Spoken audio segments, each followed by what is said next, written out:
Today I'll be talking on the sample collection and processing of CSF.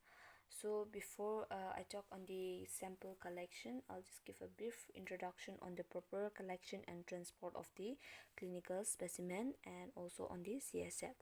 So the proper collection and transport of clinical specimen is very important for the isolation and identification, and the treatment of the patient should not be delayed while awaiting collection of specimen or result from the laboratory. So collection and transport should be done within a given period of time.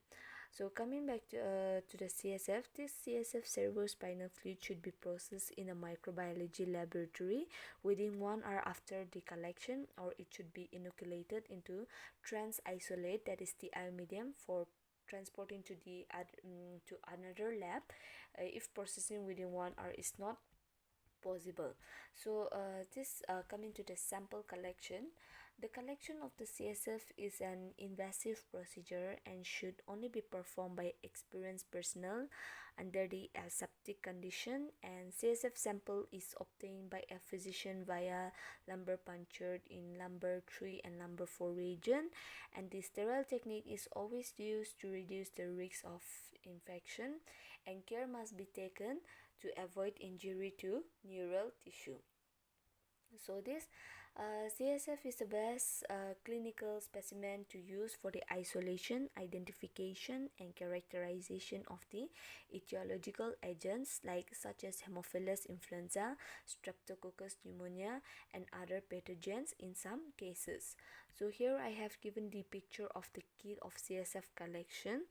Okay, but before that I just want to add something for preparing for lumbar puncture.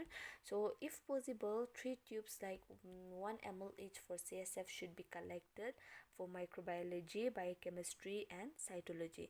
So if only 1 tube of CSF is available, it should be given to the microbiology laboratory, and also the tube with the presence of blood can affect the culture of CSF, so this should not be given to the microbiology lab. So if more than 1 tube of CSF is collected, then avoid giving this the tube with the presence of blood, as it may contain contaminating blood from the lumbar puncture and it may affect the culture of CSF. So this CSF kit contain skin disinfectant with 70% alcohol swab and povidone iodine, and the alcohol with concentration greater than 70% should not be used because the increased concentration results in decreased bactericidal activity, and also do not use alcohol that has glycerol added to it.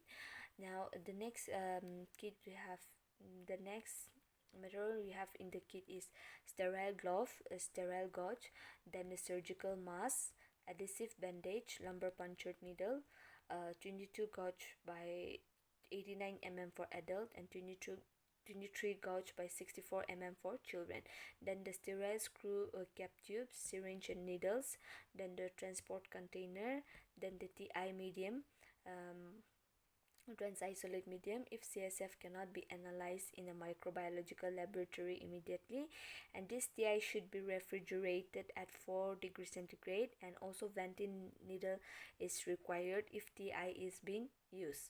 So coming to the lumbar puncture procedure, first of all you have to gather like all the materials from the CSF collection kit, and also keep a puncture resistant autoclavable container for the used needles. So you have to, before starting the procedure, you have to label the collection tubes with appropriate information, and it should match with the request and the report form.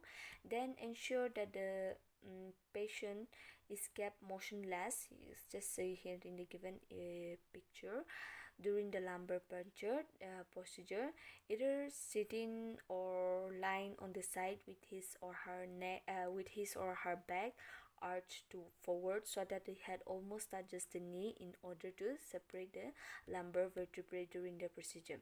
Now you have to disinfect the skin along a line drawn between the crest of the two iliad with 70% alcohol and povidone iodine to clean the surface and remove the debris and oils.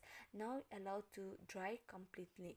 Now you have to position the spinal needle between the two vertebral spines at lumbar 4 and lumbar 5 level and introduce into the skin with the bevel of the needle facing up. So the more accurate the placement of the needle it can be known by the flow of a fluid which is normally clear and colorless.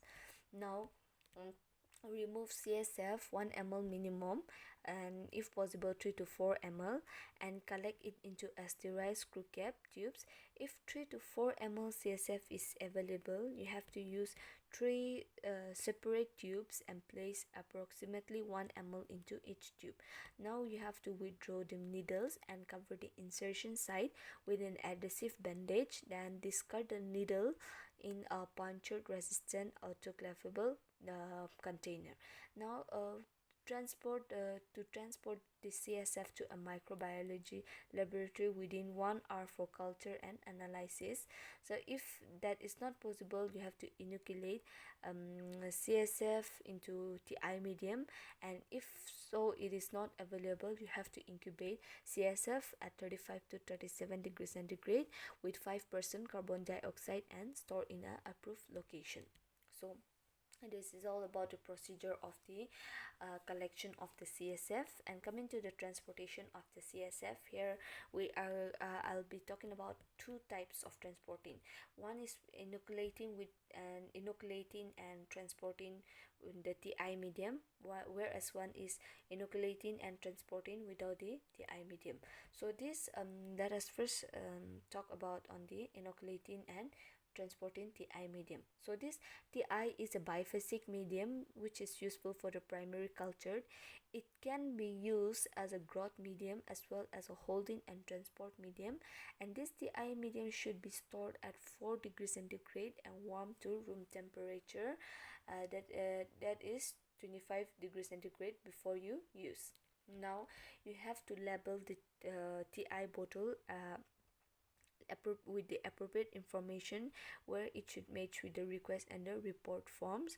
Then you use a sterile forceps to pull the aluminum cover of a TI bottle away from the rubber stopper and disinfect the stopper with 70% alcohol and allow to dry, and also do not completely remove the aluminum cover. Now you have to use a sterile syringe and needles to inoculate 0.5 to 1.0 ml of CSF into the TI medium. Then the remaining CSF should be kept in the collection tube. It should not be refrigerated but should be maintained at room temperature, that is 20 to 25 degrees centigrade, before gram staining and other tests. So after inoculation, you have to invert the TI bottles several times to mix. If transport to a laboratory is delayed next day or longer, you have to insert a venting needles then through the rubber stopper of the TI bottle, which will help in the growth and survival of the bacteria.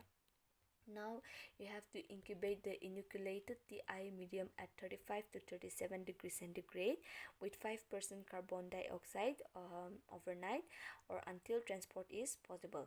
If transportation is delayed more than 4 days, you have to remove the vented TI bottle from the incubator or candle jar and place at room temperature until it is transported to the laboratory. So once the sample is ready to transport, you have to remove the venting needle and wipe the rubber stopper with 70% alcohol. So beside this TI medium, some selective media such as modified Thayer's Martin and chocolate agar with bacitracin may be used. So that is about the transporting, inoculating and transporting of CSF in the TI in the TI medium. Now we will discuss on the transporting of CSF specimen without the TI media. So this CSF specimen should be transported to a microbiology laboratory as soon as possible, and specimen for culture should not be refrigerated or exposed to extreme cold, excessive heat or sunlight, and they should be transported at a temperature between 20 degrees centigrade and 35 degrees centigrade. For proper cultured results, CSF must be plated within 1 hour. So if a delay of several hours in processing CSF is anticipated and TI medium is not available, you have to incubate the specimen at 35 to 37 degrees centigrade with 5% carbon dioxide, that is in a candle jar, which will help in the bacterial survival. So here I have given the picture describing how the process of CSF carry out without the TI medium. So please have a look on this flow chart. And also for this collection and transporting of the CSF medium, CSF, you can also refer to the textbook of Gotker.